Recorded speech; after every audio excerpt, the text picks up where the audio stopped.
very good evening, students. I welcome all of you to the channel Swatika Chemistry Tutorials. So today we have a class for 11th standard and we are going to continue with the chapter Structure of Atom. Children, आज की class में हम लोग discuss करेंगे about the line spectrum of hydrogen. तो last class में हम लोगों ने बात करी थी about atomic spectra which includes absorption as well as emission spectrum, right? आज हम डिस्कस करने वाले हैं हाइड्रोजन का line spectrum. So children, hydrogen का लाइन स्पेक्ट्रम कैसे ऑब्टेन होता है? हमारे पास H2 गैस है, हमने क्या करा, इससे पास किया electric discharge. So through the hydrogen gas that we have, we are passing electric discharge at a low pressure. तो इससे क्या होगा, ये जो हाइड्रोजन मॉलिक्यूल्स हैं ये ब्रेक हो जाएंगे into hydrogen atoms. Okay, these hydrogen atoms they will B gaining energy. ये क्या करेंगे, ये एनर्जी गेन करेंगे. जो हाइड्रोजन एटम्स प्रोड्यूस हुए जब हमने इलेक्ट्रिक डिस्चार्ज लो प्रेशर पे पास किया, ये हाइड्रोजन एटम्स एनर्जी गेन करेंगे. And when they gain energy there is excitation of electrons. तो जब हाइड्रोजन एटम ने एनर्जी गेन करी तो इलेक्ट्रॉन्स एक्साइट हो गए. इन इलेक्ट्रॉन्स की एक्साइटेशन के बाद हमें जो स्पेक्ट्रम मिलेगा, जब ये इलेक्ट्रॉन्स एनर्जी रिलीज करेंगे, ठीक है, again after this excitation there is release of energy. जब ये एनर्जी रिलीज होगी या एमिट होगी, उससे जो हमें स्पेक्ट्रम मिलेगा वो होगा discontinuous line spectrum of hydrogen. So children, क्या हुआ, हाइड्रोजन मॉलिक्यूल से हमने इलेक्ट्रिक डिस्चार्ज पास किया at a low pressure, so it breaks into hydrogen atoms. अब ये जो हाइड्रोजन एटम्स है ये एनर्जी गेन करते हैं which leads to the excitation of electrons. Then there is release of energy. This energy gives us the line spectrum of hydrogen. अब children, इस line spectrum के कुछ कैरेक्टरिस्टिक फीचर्स हैं. Let us understand those one by one.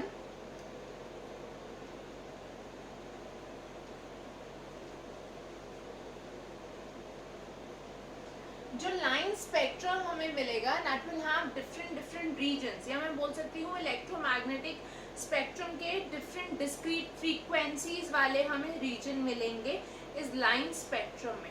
So these will include the visible region, ultraviolet region as well as the infrared region. So it was observed that when we are talking about the visible part of this line spectrum of hydrogen, Balmer ने एक formula दिया. A scientist, Balmer, gave a formula when the line spectrum is in the visible region. ठीक है, जब line spectrum visible region में है उसके लिए बाल्मर ने एक फॉर्मूला दिया. अकॉर्डिंग टू दिस फॉर्मूला जो वेव नंबर होगा, ओके, वेव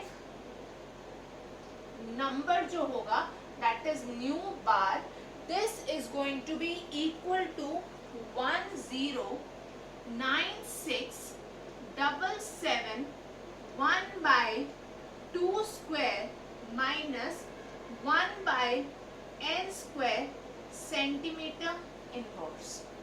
ठीक है, wave number nu bar is equal to 109677 into 1/2² minus 1/n² centimetre inverse.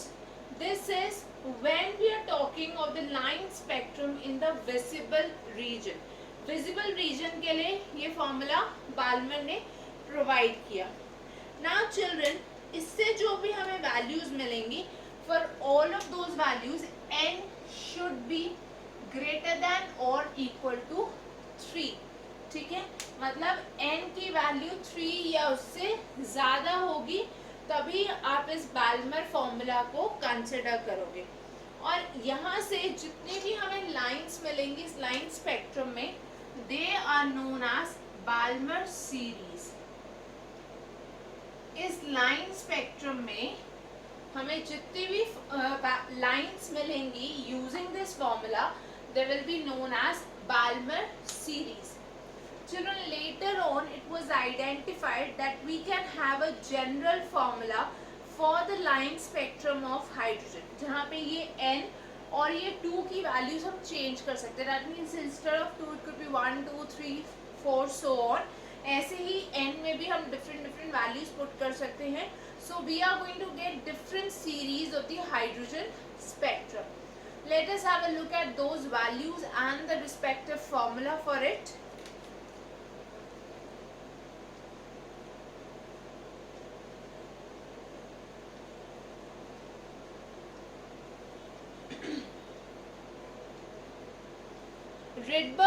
Johannes Rydberg ने जो फॉर्मूला दिया था हमें, that was nu bar is equal to 109677. ठीक है, ये जो कांस्टेंट है ये सेम है. 109677 into 1 by n1 square minus 1 by n2 square centimetre inverse. So ये जनरल फॉर्मूला दे दिया हाइड्रोजन स्पेक्ट्रम के या हाइड्रोजन के लाइन स्पेक्ट्रम के वेरियस सीरीज के लिए. अब चिल्ड्रन यहाँ पे n1 की जो वैल्यू हो सकती है that could be 1 2 3 so on. ठीक है, बट n2 की जो वैल्यू होगी that has to be greater than the value of n1. हम ये कंसिडर कर रहे हैं कि n1 is the higher level. ठीक है, मतलब जो एक्साइटेड लेवल होगा, sorry n2 is the higher level and n1 is the lower level जो उसका ग्राउंड स्टेट होगा. ठीक है, so n2 can be n1 plus 1, n1 plus 2, n1 plus 3 and so on. Okay, सो इस फॉर्मूला में n1 की values हो सकती हैं 1 2 3 and so on. n2 की values could be n1 plus 1, n1 plus 2, n1 plus 3 and so on. When we put the different values, for example, जब n1 हमारे पास है 1, ठीक है, तो in that case n2 could be n1 plus 1 मतलब 2, 3, 4 and so on. So in that case the series is known as Lyman series. जब n1 की value 1 है, n2 की वैल्यू 2 3 4 so on है, then it is the Lyman series and this series is a part of the ultraviolet region. ये किस में लाई करती है? अल्ट्रावायलेट रीजन में. नेक्स्ट, अभी हम लोगों ने देखा when n1 is equal to 2, तो n2 क्या हो सकता है? 3, 4, 5 and so on, right? So in that case this is the Balmer series. ये क्या मिला हमें? Balmer series. So this is the Balmer series, and in this situation the region to which it belongs is the visible region. Visible region. ठीक है, ये हो गया हमारे पास visible region. Next, जब n1 की वैल्यू 3 होगी तो n2 can have values as 4, 5, 6 so on. ठीक है, n1 3 हो गया तो n2 की वैल्यूज 4, 5, 6 so on हो सकती हैं. And this is the Paschen series. This is the Paschen series. और चिल्ड्रन ये जो सीरीज है this belongs to the infrared region. ये है इंफ्रारेड रीजन में. ओके, नेक्स्ट देखते हैं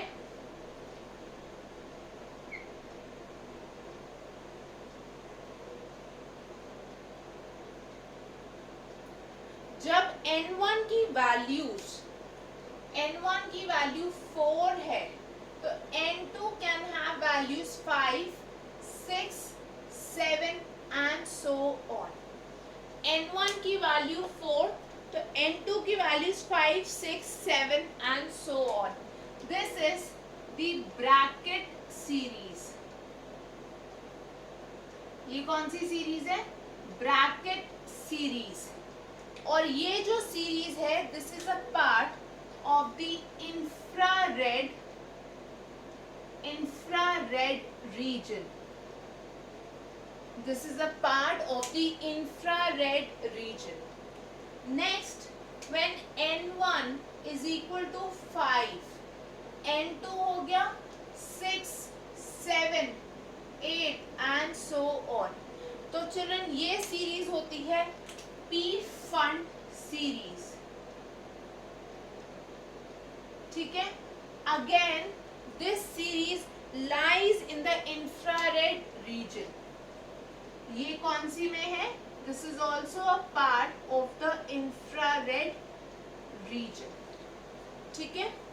And lastly, जब N1 की वैल्यू 6 होगी तो N2 is going to be 7, 8, 9 and so on. So this series will be known as the Humphrey series. ये हो गई हमारे पास Humphrey series, which is a part of the far infrared region. Far infrared region. ठीक है. तो ये हो गई far infrared region. So this was about the basic series, or we can say the various series that we have for the line spectrum of hydrogen. अब children जो हम लोगों ने कांस्टेंट देखा 109677 सेंटीमीटर इनवर्स, इस कांस्टेंट को बोलते हैं Rydberg constant for hydrogen. This is the Rydberg constant for hydrogen. क्योंकि हमने जो अभी तक ये सारी स्टडी करी this was for hydrogen. I hope children ये सबको क्लियर हो गया है. नेक्स्ट हम देखते हैं कि इसका इंटरप्रिटेशन क्या है बेसिकली.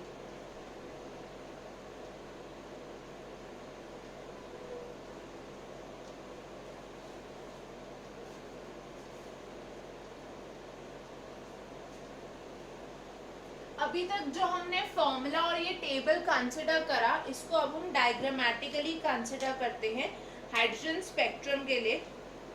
सपोज करो this is the ground state, that is n equal to 1. ठीक है. n equal to 2, n equal to 3, n equal to 4. ठीक है. उसके बाद so on we can say n equal to 5 और ये जाता रहेगा अप टू इंफिनिटी. ठीक है. अब किसी भी लेवल से from any level when the electron is coming to the first level, किसी भी हायर लेवल से जब वो फर्स्ट लेवल पे फॉल करेगा इलेक्ट्रॉन, तो क्या होगा? It will fall into the series known as Lyman series. तो ये हमारे पास हो गई लाइमन सीरीज. किसी भी हायर लेवल से जब वो n इक्वल टू 1 पे आ रहा है we get the Lyman series. Similarly किसी भी हायर लेवल से when it is coming to n equal to 2, then children this is the Balmer series. ऐसे ही अगर वो किसी भी हायर लेवल से n इक्वल टू 3 पे आ रहा है, ठीक है, तो ये कौन सी हमारी सीरीज हो गई? Paschen series. सिमिलरली ब्रैकेट पीफर्न एंड हम्फ्री सीरीज. तो ये सारी सीरीज हमें मिलेंगी जब इलेक्ट्रॉन हायर लेवल से लोअर ग्राउंड स्टेट पे आएगा. ओके. या हायर लेवल से लोअर लेवल पे जब फॉल करेगा, so it is going to release some energy. Now depending upon कौन सी सीरीज को वो बिलोंग कर रहा है, accordingly we will have it as a part of the spectrum, मतलब UV region, visible region, IR region, far IR region, that is going to depend कि वो कहाँ पे फॉल कर रहा है. I hope this is clear to everyone. So children, this was about the line spectrum of hydrogen. Next we are going to discuss the Bohr's model for hydrogen atom.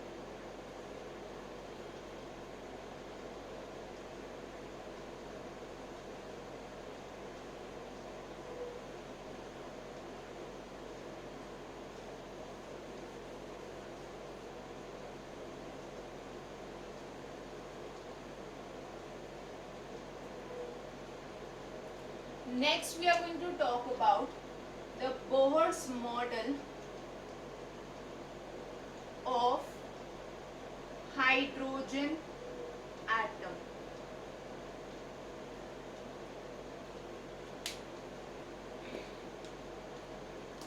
Children, अभी तक हमने देखा that considering the points such as the dual nature of electromagnetic radiation and the quantization of energy, Bohr ने अपना model present किया which was able to overcome the drawbacks of Rutherford's model.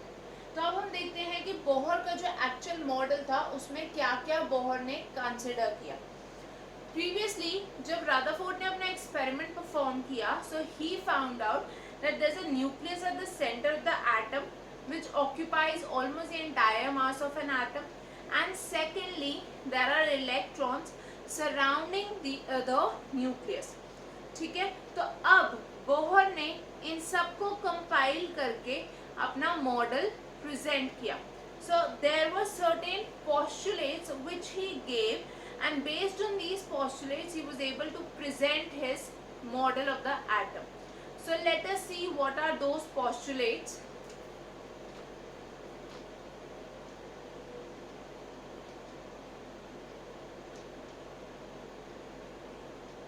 So children, जब हम postulates की बात कर रहे हैं बोहर्स मॉडल की, the first one is about the nucleus.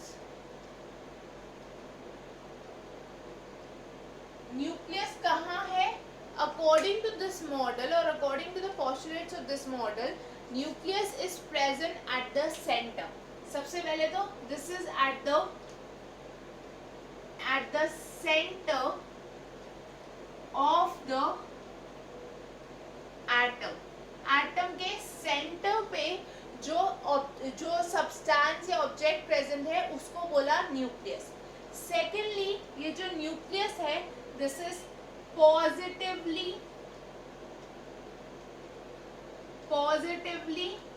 Charged. ये कुछ पॉइंट्स मिले थे बोहर को रदरफोर्ड मॉडल के बेसिस पे. ठीक है, सो पॉजिटिवली चार्ज्ड.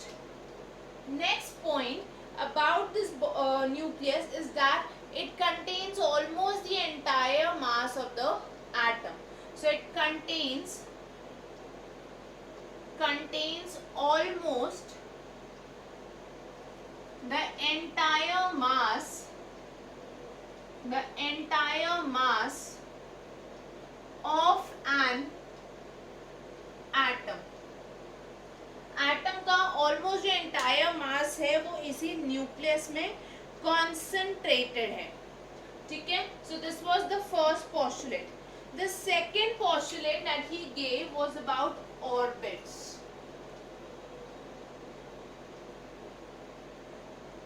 सो बोहर के मॉडल के अकॉर्डिंग ऑर्बिट्स क्या है? They are fixed circular paths of a certain amount of energy or consisting of a certain amount of energy. So इनके जो fixed energy है और fixed radius है, Bohr ने इनके बारे में बात करी. So these are circular paths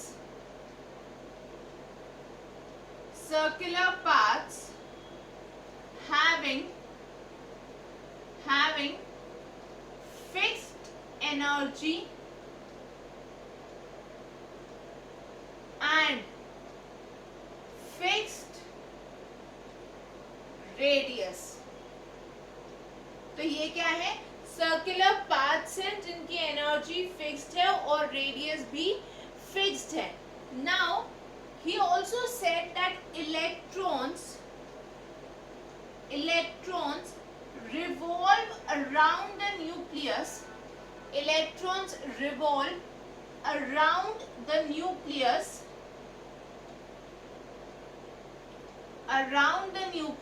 in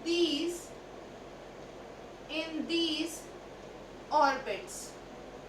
in orbits में जो इलेक्ट्रॉन्स हैं वो रिवॉल्व करते हैं न्यूक्लियस के अराउंड, और इन ऑर्बिट्स को और क्या बोलते हैं? एनर्जी लेवल्स, स्टेशनरी स्टेट्स, ठीक है, and allowed energy states. So they are also known as energy levels, stationary states and allowed energy states. I hope children this is clear to everyone. So they are also known as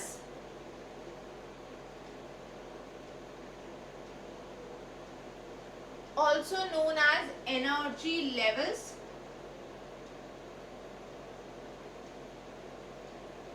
energy states,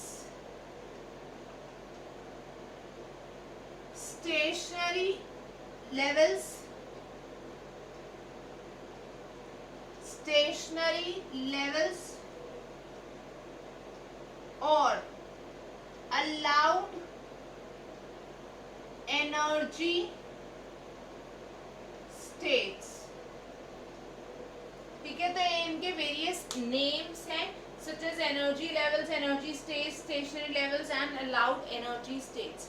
Now children, in his next postulate he talked about the energy of these orbits and the energy of the electrons that revolve in these orbits. उसके बाद he also talked about the radius of the orbits and the velocity with which the electrons move in the orbits. So all that we shall take up in the next class. Till then you can all revise this.